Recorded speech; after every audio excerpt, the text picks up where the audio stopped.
Bueno, muy buenos días a todos. Para continuar con el tercer congreso del Nuevo Privado Argentino, primero que nada agradecerle la asistencia a todos, tanto a los docentes como a los disertantes y a los asistentes. Hoy me toca lo que es el panel de Derecho de Familia. Vamos a presentar a los disertantes. Va a estar como moderador el doctor Rodolfo Jauregui, él es docente de nuestra casa de estudios y es abogado, graduado por la Universidad Nacional del Litoral, es mediador, abogado especialista en Derecho de Familia, se desempeñó como secretario de Juzgado de Menores en Concordia, actualmente se desempeña como juez de menores de Derecho Penal y de Familia, de niños y adolescentes, es docente de posgrado especializado en Derecho de Familia de nuestra Casa de Estudios, es docente titular de la Cátedra de Derecho Civil 5 de nuestra Casa de Estudios, es coordinador académico del curso de Actualización en Familia, año 2007 de la ciudad de Gualeguaychú, es coordinador académico del curso de Actualización en Derecho Procesal del nuevo Código Civil y Comercial, es director académico del curso Los Procesos de Familia y Niños y Auxilio de la Interdisciplina Científica y se desempeña como director del curso de posgrado del Colegio de Asistentes Sociales de la provincia de Santa Fe. Sin más que agregar, le cedo la palabra a Rodolfo Jauregui. Bueno, buenos días. Es un honor para mí, la invitación y compartir con tan distinguidos profesores la mesa. Voy a proceder a presentar en el orden que van a exponer a los panelistas sobre un tema novedoso de compensaciones económicas, una figura que trae el nuevo Código Civil y Comercial y en primer lugar va a disertar el doctor Cristian Lepín Molina, que es abogado, máster en Derecho Privado de la Universidad de Chile, doctorando en Derecho Civil de la Universidad de Buenos Aires, tiene un posgrado de actualización en Derecho Civil de la UBA y es diplomado en la Ley de Matrimonio Civil y Tribunales de Familia de la Universidad de Chile. Actualmente es coordinador del programa de Familia, Infancia y Adolescencia y desempeña también como coordinador académico del Magíster en Derecho de Familia e Infancia de la Facultad de Derecho de la Universidad de Chile. Es director de la revista de Derecho de Familia, de la editorial Thomson Reuters y del boletín Actualidad Familiar.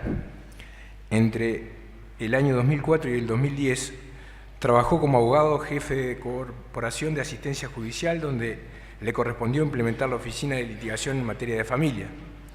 Ha sido invitado en calidad de experto en Derecho de Familia a las últimas reformas legales del Código Civil y leyes complementarias por el Congreso Nacional en su país, y ha compartido clases en importantes universidades nacionales y extranjeras, entre otras, en la UNAM de México, en la UBA, UCA y Austral de Argentina, Barcelona y Valencia de España, Nápoles y Salerno de Italia, y ha sido investigador visitante en la Universidad de Bolonia, Italia, Valencia, España y UNAM de México.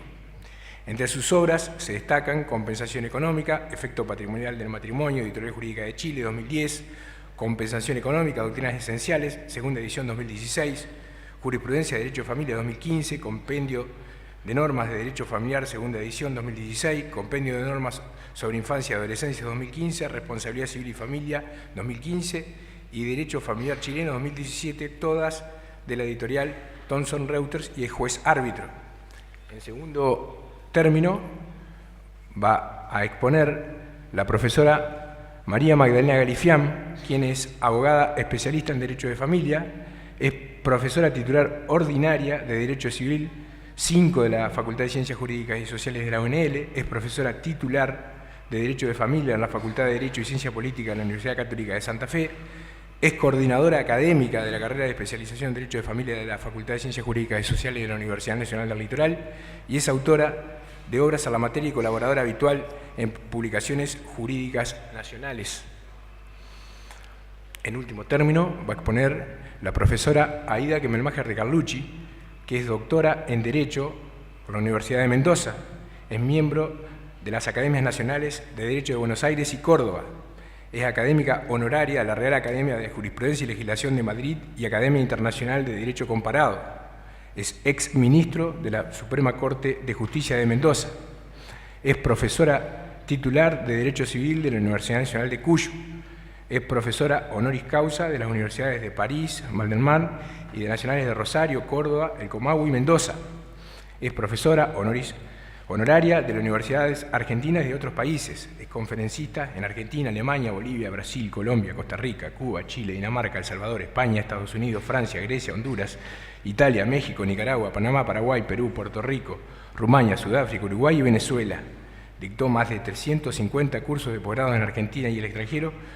Es autora de numerosos libros y es publicista. Ese va a ser el orden. Estos son los panelistas. Lo dejo en compañía del doctor Cristian Lepin Molina. Bueno, muchas gracias. En primer lugar, mis agradecimientos a la organización, al señor decano por la invitación y especialmente al doctor Rivera y a la doctora Medina. Gracias a ellos estoy acá. Es un privilegio poder compartir estos días con académicos de tanto nivel. Bueno, la compensación económica se incorpora en Chile por primera vez el año 2004 con la ley de matrimonio civil, que incorpora la figura del divorcio. Ustedes recordarán que Chile fue uno de los últimos países en incorporar el divorcio. La primera ley de matrimonio civil es de 1884, se discutió en esa oportunidad, pero no se aprobó. Recién el año 1995 se presenta un proyecto que dura casi 10 años de tramitación y que termina en la ley 19.947. Entre las principales novedades, efectivamente, estaba el divorcio y esta figura nueva que es la compensación económica. Los artículos que la regulan son los artículos 61 al 66. Y adicionalmente se suele incorporar el artículo 3º de la ley que hace referencia al principio de protección al cónyuge más débil. Figura también nueva y poco conocida en el derecho comparado. La única referencia más exacta está en Italia, con la noción del cónyuge più debole, que es exactamente lo mismo por respecto a la aplicación de una figura similar a la compensación económica, que es el aseño divorcible.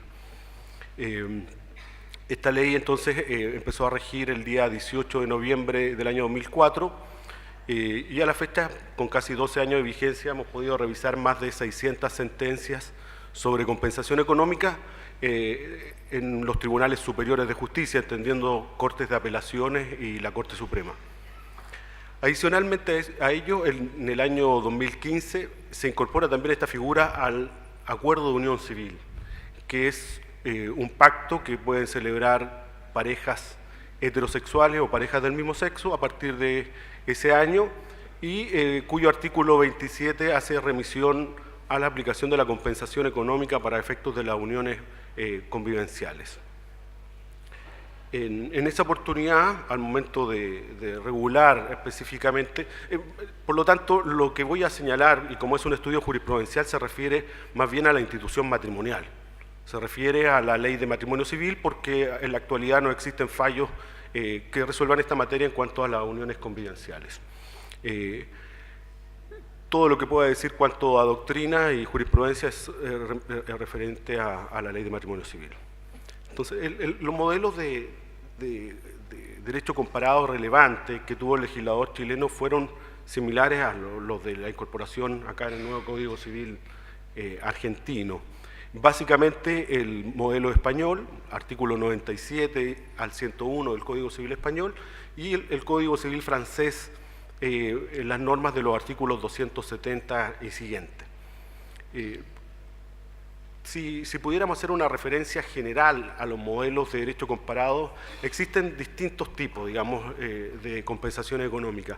Todas, creo yo, con el mismo sustento. El principal sustento es resolver el problema que se genera a la ruptura de una pareja, en este caso el matrimonio, producto de la postergación de uno de ellos en el ámbito patrimonial, económico, profesional o laboral.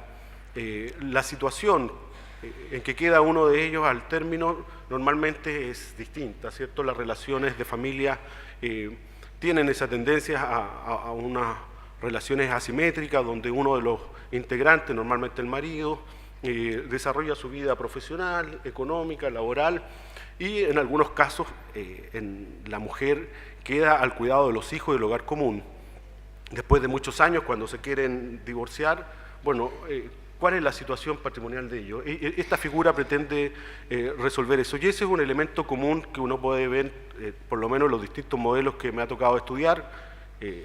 En el derecho continental esta figura parte, como lo señalé, en Italia en el año 1970 con el aseño divorcile, luego es tomado por Francia en el año 75 y en España en la década del 80, ¿cierto?, con la incorporación también de esta figura.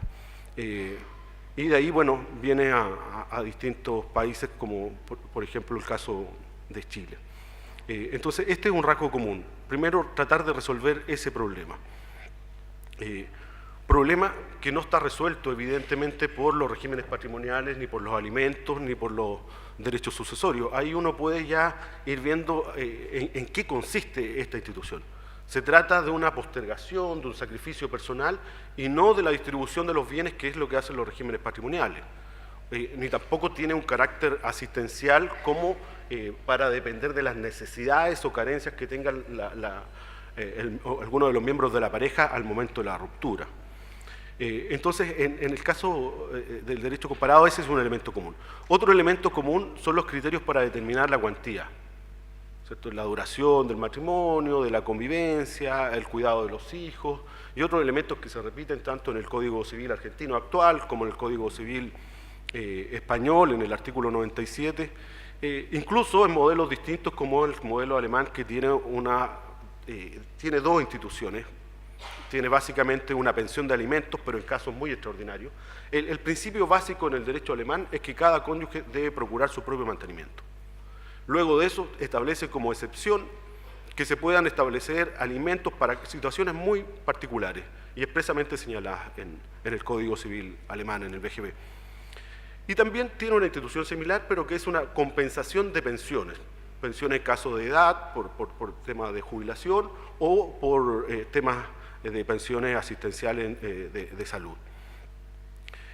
Ese modelo también incorpora criterios similares a los que acabo de señalar. Entonces me parece que son dos elementos comunes: la postergación personal, sacrificio personal, y por otro lado los criterios que se establecen. No obstante, cada país le ha dado su propio sello, por decirlo de alguna manera. No es lo mismo hablar del aseño divorcile, y bueno, cuando estudiamos el derecho comparado, si bien hay una raíz del derecho continental, el derecho italiano, la institución, el aseño divorcile, es prácticamente, y de hecho el nombre lo dice casi, ¿cierto? Aseño es prácticamente una pensión de alimentos posterior al divorcio. Así como está el aseño de mantenimiento, que es para la separación. Entonces, tiene un carácter asistencial puro. De hecho ya la jurisprudencia, la doctrina lo ha zanjado en cuanto a la naturaleza jurídica. Después vienen las pensiones por desequilibrio, donde encontramos la española, la francesa y también la argentina, a contar de la regulación del nuevo código, pero también con matices. En España la idea inicial era una pensión también similar a la italiana, que fuera por mucho tiempo, prolongada en el tiempo, incluso indefinida. Ese era el concepto inicial. Por ahí, de eso depende también la regulación. El Código Civil español es uno que tiene una regulación más completa. Parte con la determinación, los criterios para la cuantía, y luego avanza a los criterios de modificación, de extinción también, porque se entiende que es una pensión que se prolonga en el tiempo. Y bueno, el Código Civil francés, que es un poco más parco, sí, tiene una regulación en cuanto a la disparidad económica, y creo que lo que aporta sí el Código Civil francés de buena manera es la parte de la regulación de las formas de pago y el establecimiento de la cuantía. Bueno, dicho eso, entonces en Chile se centra como un efecto patrimonial de la terminación del matrimonio a esa altura, en el año 2004, se discutió también, y creo que aquí un elemento importante que puede servir de comparación para lo que se va a señalar luego en esta misma mesa, porque en el caso del Código Civil español habla de desequilibrio económico, en el artículo 97. Acá habla de desequilibrio. Uno podría entender quizás como interpretación que no se restringe al ámbito económico, lo que claramente podría llevar a un cuestionamiento. No me voy a referir a eso porque no es parte, pero sí lo dejo planteado porque es una expresión que utiliza el Código Civil español, desequilibrio económico. En el caso del legislador chileno se refiere al menoscabo económico. Ya vamos a ver que ha señalado tanto la doctrina como la jurisprudencia. Entonces, lo normal en cuanto a efectos del matrimonio es que con el divorcio terminan todos los efectos. Entonces hay un efecto extintivo de las obligaciones, tanto personales como económicas, con la única excepción que sería, en este caso, la compensación económica, que surgiría en el momento exacto de la ruptura matrimonial, al momento que se demanda o se discute judicialmente el divorcio o la nulidad de matrimonio. No procede en la separación en Chile, sí en España. Se ha dado algún concepto que en el fondo es una mezcla de los requisitos de procedencia, que dice que es el derecho que le asiste al cónyuge o conviviente civil más débil al momento de la ruptura matrimonial o de la convivencia, sea que se produzca por divorcio o nulidad, para que se le compense, aquí está el elemento central para nosotros, el menoscabo económico sufrido por no haber desarrollado total o parcialmente una actividad remunerada como consecuencia de haberse dedicado al cuidado de los hijos del hogar común. Aquí ya se puede advertir una diferencia con la regulación del Código Civil argentino en cuanto a que integra dos elementos que en el derecho comparado están para establecer solo la cuantía. El no haber desarrollado actividad remunerada o lucrativa y haberse dedicado al cuidado de los hijos o del hogar común. Estos dos criterios que se agregan en Chile para el establecimiento como un requisito de procedencia, en los demás países está establecido, pero como criterio para su cuantificación. Ahora, vamos, por los pocos minutos que tenemos, voy a referirme solo a tres de los problemas principales. Advierto que es una figura compleja, que ha dado lugar a mucha jurisprudencia. Solo en el periodo 2004-2016 nosotros encontramos 598 sentencias que tienen un contenido para análisis. Hay muchas más que las típicas que se aprueban, por ejemplo, las sentencias de primera o segunda instancia, esas fueron excluidas de este estudio. Y dentro de los temas principales, a propósito del estudio del derecho comparado, uno de los temas más discutidos, sin lugar a dudas, es la naturaleza jurídica. Otro es los requisitos de procedencia de la compensación, y el tercero es la cuantificación. Hay, como señalé hace unos minutos, hay muchos más, como podría ser el ámbito de aplicación de la autonomía de la voluntad. Por ejemplo, se puede regular en las capitulaciones matrimoniales o en las convenciones prematrimoniales la compensación económica. Normalmente en nuestros países, por lo menos en Chile, las capitulaciones matrimoniales, convenciones matrimoniales, están muy restringidas. Y la verdad es que se discute, muchos de los autores dicen que no es posible regularla. También otro tema discutido, y me imagino que acá va a ser similar, va a ocurrir lo mismo, es el tema de la renuncia. ¿Se puede renunciar o no? Una cosa es cuantificarla y otra cosa es renunciar al derecho. Se puede renunciar antes del matrimonio en las convenciones matrimoniales, se puede renunciar durante el matrimonio o se puede renunciar al término. En Chile se ha aceptado la renuncia al término, incluso en forma tácita si no se demanda judicialmente. Bueno, entonces, en cuanto a la cantidad de sentencias que se refieren a estas materias, a la naturaleza jurídica se refieren 43 sentencias. A los requisitos de procedencia, 189 sentencias, y a la cuantificación, 14 sentencias. El periodo estudiado es del 2004, que empezó a regir la ley, hasta el año pasado, el año diciembre del 2016. El total de sentencias en estudios es mucho mayor. Este es el número de 598, se refiere a sentencias que tienen un contenido para ser estudiadas. Para este efecto de esta exposición, por lo tanto, vamos a hacer una referencia a 246 sentencias. ¿Cuáles son los planteamientos respecto a la naturaleza jurídica? Bueno, son los mismos que en todos los países. Ya en la doctrina también argentina ha hecho referencia, enriquecimiento sin causa, indemnizatoria, con todas las alternativas que ustedes encuentran ahí en la lámina, que puede ser compensatoria, reparatoria, indemnizatoria propiamente tal, y pérdida de una oportunidad. Algún autor de la misma universidad, Mauricio Tapia, plantea siguiendo un poco la doctrina francesa, ¿cierto? Un carácter funcional, pero que ha tenido una escasa recepción. Solo 3 sentencias que corresponden además a la misma Corte de Apelaciones, que es la Corte de Apelaciones de la ciudad de Antofagasta. Y otras 3 que en realidad como que quieren hacer referencia a la naturaleza jurídica, pero se refieren a otras cosas que igual las vamos a mencionar. El enriquecimiento sin causa aparece en las sentencias, ahí está el rol, y además La abreviatura corresponde a la Corte Suprema en algunos casos y en lo otro a las Cortes de Apelaciones de distintas ciudades. Son 8 sentencias y que también tienen un apoyo en la doctrina, básicamente lo que ha planteado el profesor Carlos Pizarro.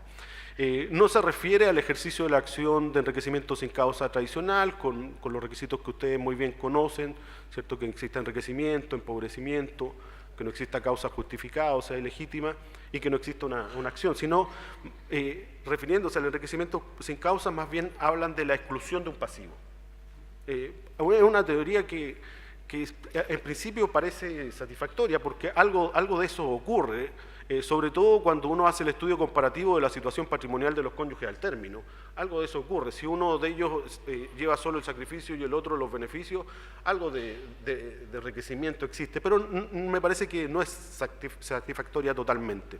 Estas sentencias hacen referencia normalmente al autor ya señalado. Y luego vienen todas las que se refieren a la naturaleza indemnizatoria con sus distintas versiones. El número que aparece entre paréntesis corresponde al número de sentencias. Entonces, en algunos casos se habla de una compensación, pero sin especificar, incluso en ciertos casos señalando que no es indemnizatoria, pero es compensatoria. Hay un autor español, ¿cierto?, que hace una referencia al término, bueno, compensar es distinto que indemnizar. Indemnizar es dejar indemne al sujeto pasivo y compensar solamente es mitigar el daño. Voy a tener que avanzar un poquito más rápido porque la verdad que el tiempo es breve. La otra se refiere a una pérdida patrimonial, ahí aclara exactamente que no es de contenido moral. Luego hace también referencia esa sentencia a que se trataría de una naturaleza reparatoria y también se ha utilizado el término resarcitorio, todo como sinónimo en el fondo de indemnizatorio. Por último, se ha señalado también expresamente que podría ser indemnizatoria. Esta discusión que ha existido en Chile, tanto en la jurisprudencia como en la doctrina, es la misma que se ha dado en España y en Francia, y también se dio en su minuto en Italia, que ya ha sido superada por la doctrina asistencial. Y la pérdida de oportunidad que ha sido recepcionada expresamente solo en 2 sentencias. No obstante, uno puede ver que de la mayoría de las sentencias sí se recepciona esta idea de una pérdida, de un sacrificio o de una postergación de uno de los cónyuges, en la mayoría de las sentencias, incluso en la que hablan de enriquecimiento sin causa. Si ustedes pueden ver, en el fondo, entre enriquecimiento sin causa y la carácter reparatorio, indemnizatorio, estamos hablando de cerca de 37 de las 43 sentencias. Hay 3 que se refieren al carácter funcional, que en el fondo no tendría una naturaleza determinada, sino que seguiría la suerte que siga el matrimonio, dice Mauricio, siguiendo un poco a Jean Carbonnier. Y luego, que fue solamente recepcionada, y si se fijan en el mismo periodo, entre mayo y junio, creo que es el segundo semestre, por decirlo de alguna manera, del año 2006. Después se habla básicamente de otras naturalezas que no tendrían una naturaleza propia, casi no ha sido recepcionada salvo por una sentencia, para descartar que tiene naturaleza alimenticia expresamente en una sentencia, pero la mayoría de las que hace referencia al carácter de enriquecimiento sin causa indemnizatorio también descartan la naturaleza asistencial y la naturaleza alimentaria. Y por último se señala que tiene un carácter de orden público en el sentido que no sería renunciable. En cuanto a los requisitos de procedencia, están básicamente en 4 puntos. Primero, solo procede los casos de divorcio y nulidad en el matrimonio. En el caso del acuerdo de unión civil, procede por término unilateral del acuerdo, por término de común acuerdo y en los casos de nulidad, omitiendo el legislador del año 2015 los casos de que el acuerdo de unión civil pase a matrimonio o los casos de muerte de uno de los acuerdos de los integrantes del acuerdo de unión civil. Luego hace referencia al menoscabo económico, que es el elemento central, lo que viene a ser el desequilibrio para la legislación argentina. Y los 2 requisitos que ya le mencioné: no haber desarrollado actividad remunerada o lucrativa durante el matrimonio o el acuerdo de unión civil y haberse dedicado al cuidado de los hijos del hogar común. ¿Qué es lo que se ha dicho? Lo voy a señalar solamente en los aspectos generales, después puedo dejar las láminas si a alguien le interesa para ver el detalle de la sentencia. Primero, que estos son los 4 requisitos que ya se encuentran totalmente consagrados por la jurisprudencia tanto de la Corte de Apelaciones como de la Corte Suprema. En segundo lugar, que estos requisitos son esenciales y son copulativos. En tercer lugar, que existe una relación de causalidad entre ellos. O sea, el hecho de no haber desarrollado actividad remunerada o lucrativa se debe a que se dedicó al cuidado de los hijos del hogar común y a su vez eso genera un menoscabo económico. Ahí hay una relación de causalidad entre ellos y además con causas como ha llamado alguna doctrina jurisprudencial.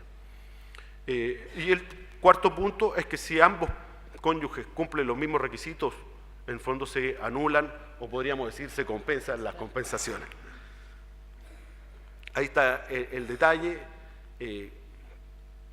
Creo que sería interesante hacer referencia al menoscabo económico porque es el elemento central. Por el tiempo, ya me quedan menos de 5 minutos, voy a hacer referencia a este término. El menoscabo económico, la jurisprudencia lo ha entendido de distintas maneras. En primer lugar, con influencia de la doctrina nacional, doctrina chilena, se ha entendido como desequilibrio económico o como disparidad económica. Eso en base a los autores, ¿cierto? Algunos autores más cercanos al derecho francés hablan de disparidad económica y los autores más cercanos al derecho español hablan de desequilibrio. No obstante, se mantiene la indeterminación del término. Hablar de menoscabo económico es un concepto jurídico indeterminado, es lo mismo que hablar de desequilibrio económico o de disparidad económica, es un término indeterminado que en definitiva va a ser la jurisprudencia la que tiene que darle contenido, tal como ocurre con el principio de interés superior del niño, en cada caso en particular. En eso, entonces, hay una influencia importante del derecho comparado. Sí, en alguna manera se ha recepcionado el menoscabo económico con los siguientes criterios. Uno, que el menoscabo económico corresponde al retiro del estatuto protector del matrimonio, es decir, a todos esos derechos que son propios del matrimonio, como por ejemplo el derecho a alimento, el régimen patrimonial, los derechos previsionales, de salud, incluso los derechos hereditarios. Inmediatamente. Luego, se ha entendido como una pérdida de una oportunidad en el sentido de la postergación, del sacrificio personal, y también se ha entendido específicamente como una pérdida previsional en cuanto a las posibilidades de optar una pensión. En estricto rigor, siempre sí se habla de un efecto patrimonial, de un cierto daño que requiere una regulación. Y solo una idea para terminar, lo que ha generado un problema entonces cuanto a la cuantificación. Los problemas que se han dado en cuanto a la cuantificación son que la institución, por esta cierta indeterminación de sus conceptos, por ejemplo el menoscabo, llevan a establecer montos similares a lo que ocurre con el daño moral, un poco a criterio del tribunal y tratando de establecer algunos baremos. Algunas tablas. La única experiencia que hay con tablas en Chile es de la Corte de Apelaciones de Santiago, básicamente 2 sentencias redactadas por la misma ministra y que hacen una especie de cálculo de cuánto podría haber ganado por mes, por año, y bueno, lo multiplican por el número de años y eso da una cantidad a la cual le descuentan los derechos previsionales y de salud. Esa es una especie de baremo que se ha intentado en Chile. En lo demás, la jurisprudencia hace referencia a que el principal baremo, y es lo que por lo menos yo comparto, son los criterios que establece el artículo 62, porque son los que permiten su cuantificación. Y al respecto, solo establece 2 criterios adicionales, que el monto debe ser proporcional y racional. Desde ese punto de vista, entonces, estos problemas han avanzado en cuanto a la jurisprudencia, hay mucho estudio que realizar, sigue siendo una institución compleja, no está resuelto el tema de la naturaleza jurídica, que sí va a incidir en cada uno de los aspectos de su aplicación, y Bueno, y el tema de la cuantificación sigue siendo un tema bastante incierto. Hay montos muy pequeños, de 200, 300 mil pesos chilenos, hasta montos cercanos a los 300 millones, 400 millones de pesos. A mí me ha tocado participar en juicios donde se demandan más de 800, 900 millones de pesos. Sí leía un artículo, pero en la prensa, creo que lo vamos a corroborar con este estudio, es que la situación de la población de menos recursos y de la clase media se restringe a la discusión respecto a la vivienda familiar, en definitiva. ¿A cuál de los cónyuges o de los convivientes se va a quedar con la vivienda familiar? Entendiendo que en algunos casos le corresponde el 50% a título de gananciales y en otros a 50% a título de compensación económica. Muchas gracias por la invitación y por haberme escuchado.